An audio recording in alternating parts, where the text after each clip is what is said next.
And joining me live and exclusive on News Hour tonight is Union Minister for Commerce, Railways, and also Food and Civil Supplies, Mr. Piyush Goyal. At the moment, as far as the farmers' issue is concerned, and you've been negotiating with farmer groups, Mr. Piyush Goyal, I want to ask you, what's the reason behind this total deadlock? Is it lack of trust? Unfortunately, it seems, and more so after I see the reporting on your channel, that certain leftist Maoist elements seem to have taken control of the agitation, and rather than discussing on farmers' issues, they seem to be having some other hidden agendas.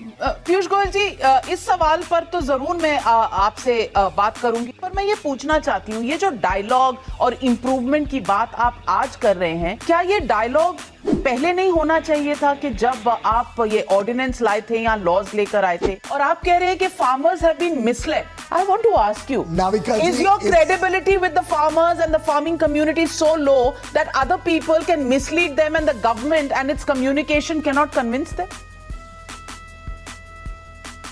मैं समझता हूँ कुछ लोगों को भ्रमित करने की कोशिश कुछ किसान नेताओं ने की कि लेफ्टिस्ट माओइस्ट एलिमेंट्स इस आंदोलन को टेक ओवर कर चुके हैं. माओवादी ताकतें और नक्सलवादी ताकतें इस आंदोलन को अपने जकड़ में ले चुकी है. कुछ लेफ्ट लीडर्स ने इस आंदोलन को ले आए. अब बस ये लेफ्टिस्ट जो माओवादी नक्सल ताकतों की जो लेफ्ट के नेता हावी हो गए हैं इस आंदोलन पे, कम से कम 1/3 लोगों का ऐसा माओवादी नक्सल लेफ्टिस्ट बैकग्राउंड स्पष्ट दिखता है. किसानों के हाथ में कम और कुछ लेफ्टिस्ट के हाथ में ज्यादा चला गया. नक्सल और माओवादी ताकतें दबा के बैठी है, उनको हिम्मत नहीं है बात करने की, जो लेफ्ट और माओइस्ट विचारधारा से प्रभावित है.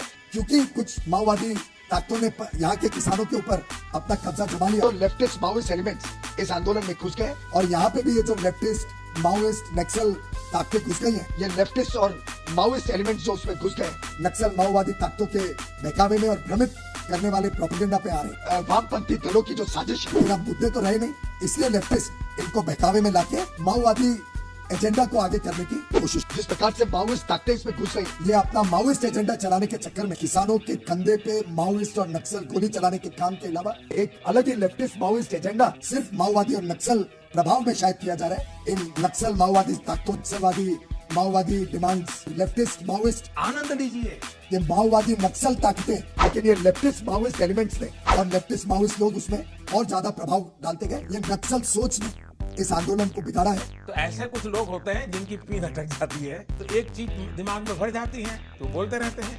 You get my point.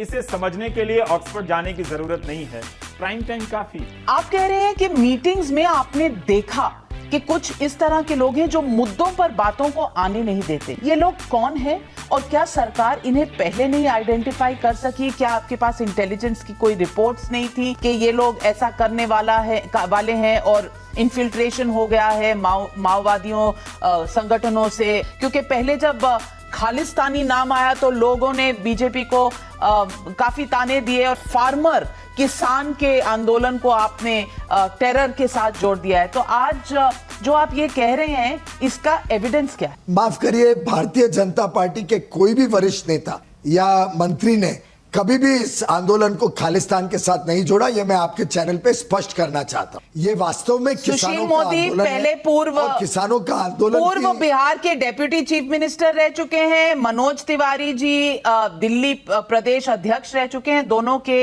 ऐसे स्टेटमेंट्स आए हैं. मैं आपको, अगर आप चाहें तो पढ़कर बता सकती हूँ. खैर, हम उस कैसे हुआ, कब हुआ, अब क्या